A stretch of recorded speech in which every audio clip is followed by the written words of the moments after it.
اعلان بالفور 1917 یہودی آباد ہونے شروع ہو گئے، اور اصل میں اسی کے لیے خلافت کو منسوخ کرایا گیا۔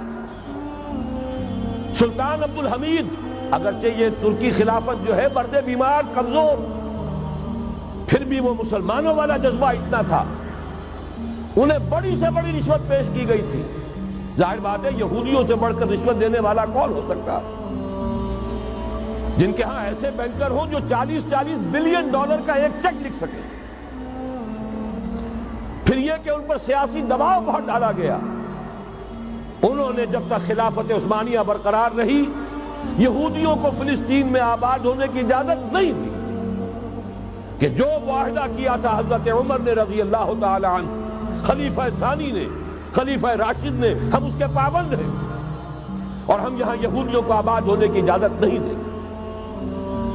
لہذا انہوں نے اس خلافت ہی کا بستر طے کرایا، اس لیے کہ نہ رہے بانس نہ بجے بانسری، نہ مسلمانوں کی وحدت ملی کی کوئی علامت دنیا میں باقی رہے، اور نہ مسلمان کسی مسئلے پر جمع ہو کر کوئی موقف اختیار کر سکے۔ اعلان بالفور کے نتیجے میں آباد کاری شروع ہوئی۔ 1948 میں اسرائیل قائم ہو گیا، معجزہ ہو گیا۔ 1967 میں اس کی توسیع ہو گئی۔ اس میں ایک بات اور بھی عرض کر دوں، یہ سارا کس طور سے ہوا ہے کام؟ آپ نے زائنزم کا نام تو سنا ہے، صہیونی تحریک۔ خود اس کا جو بابا آدم تھا، آرڈر آف الومیناٹی، 1776 یکم مئی یہ نظام قائم کیا وائساپ نے، اور اس نظام کے تحت فری میسنری اور lodges of the great Orient قائم کیے گئے۔ یہ سارا ہتھ کنڈا وہ ابلیسی نظام، اس کی تفصیل ایک کینیڈین آتھر نے لکھی ہے کتاب میں، پاؤنز ان دی گیم۔ یہ سارا دھندا ایک شیطانی چکر ہے، ابلیسی چال ہے، اور اس کے ذریعے سے اسرائیل قائم ہوا اور اس کی توسیع بھی ہوئی 1967 میں۔ اب یہاں تک پہنچنے کے بعد ان کے پیش نظر بقیہ دنیا کی تسخیر اور اسے فتح کرنے کا معاملہ، اور سب سے بڑھ کر اسلام کی بیخکنی اور اس کا راستہ روکنا، یہ ان کے پیش نظر ہے۔ یریدون لیطفئوا نور اللہ بافواہہم۔ صورت اس وقت کیا ہے؟ یورپ اور امریکہ سے آپ مشرق کی طرف آئیے، پہلے عالم عرب ہے، عرب مسلم ورلڈ۔ مجھے یہ کہتے ہوئے سخت دکھ ہو رہا ہے، پورا عالم عرب وہ فتح کر چکے، وہ عرب ممالک کے جو اسرائیل کے ساتھ کسی میز پر بیٹھ کر گفتگو کرنے کو تیار نہیں تھے۔ آپ دیکھ رہے ہیں کہ لائن لگ گئی۔ کبھی صرف انور سادات نے ریکگنائز کیا تھا، پوری دنیا میں شور مچا تھا، اس پر لعنت ملامت ہوئی تھی۔ اب تو ایک ایک کر کے، وہ شاہ حسن ہو چاہے شاہ حسین ہو، اب تو وہاں سے ویزے ختم ہو رہے ہیں۔ سعودی عرب اور امارات، انہوں نے جو کچھ کاروباری بندشیں لگائی ہوئی تھی وہ ختم کر دی گئی، ان میں نرمی پیدا کر دی گئی۔ یہ صورتحال ہے کہ واقعتاً ان کی جو عالمی تسخیر کا پروگرام ہے وہ آگے بڑھ رہا ہے، اور بدقسمتی سے امت مسلمہ کا جو قلب ہے، اس امت کا قلب امیین پر مشتمل ہے۔ هو الذی بعث فی الامیین رسولا منہم یتلو علیہم آیاتہ ویزکیہم الی آخر الآیہ۔ حضور بھی امی تھے، انہی میں سے تھے صلی اللہ علیہ وسلم، لیکن آج وہ قلب جو ہے عالم اسلام کا، وہ یہودیوں کے شکنجے میں کسا جا چکا ہے۔ اکثر وہاں کے جو حکمران ہیں، امریکہ کے ایجنٹ ہیں، اسٹوجز۔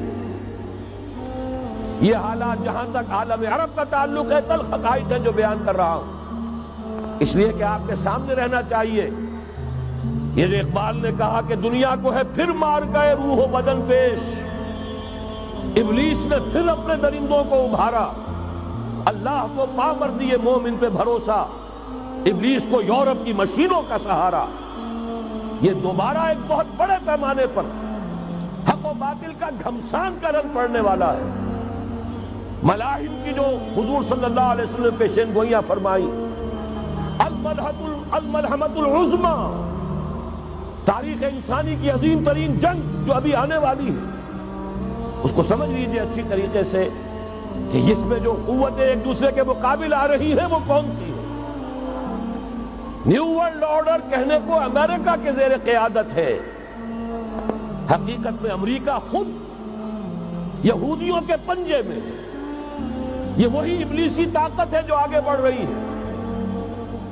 عالم عرب کو فتح کرنے کے بعد اب ان کے پاس اگلا عالم اسلام کا حصہ ہے، غیر عرب مسلم ورلڈ۔ ایران ہے، اس کے شمال مشرق میں ترکستان ہے، روسی اور چینی، مشرق میں افغانستان ہے، پاکستان ہے۔ یہ ایک بہت بڑا سالڈ بلاک ہے۔ اس کے بعد اگرچہ ہندوستان آتا ہے، بھارت، ظاہر بات ہے کہ وہاں مسلمان اقلیت میں ہیں سوائے کشمیر کے، لیکن یہ نوٹ کیجئے کہ وہاں بھی کم سے کم 15-18 کروڑ مسلمان موجود ہیں۔ آج بھی دنیا کا سب سے بڑا ملک جس میں مسلمانوں کی تعداد اور جن کی نفری سب سے بڑھ کر ہے وہ بھارت ہے۔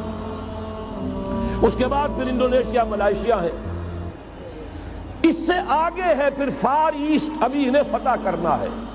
نیو ورلڈ آرڈر کا یوں سمجھیے کہ ابھی یہ ہارڈ نٹ ٹو کریک، ابھی ایک لوہے کا چنا ہے، چائنا کی شکل میں موجود۔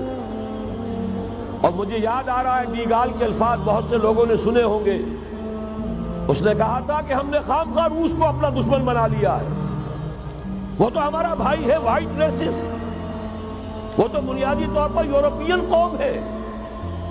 Beware of the yellow masses of the east, تمہیں گھبرانا چاہیے، تمہیں خبر لینی چاہیے۔ وہ مشرق بعید کے جو زرد رو لوگ ہیں، China, Indo China, Japan, yellow race, ابھی اس نیو ورلڈ آرڈر کے لیے جو فتح عالم اور تسخیر عالم کا پروگرام ہے، اس میں پہلے غیر عرب مسلمان دنیا اور پھر یہ فار ایسٹ کا خاص طور پر یلو ماسز، یہ ہے کہ جنہیں ابھی انہیں ٹیکل کرنا ہے۔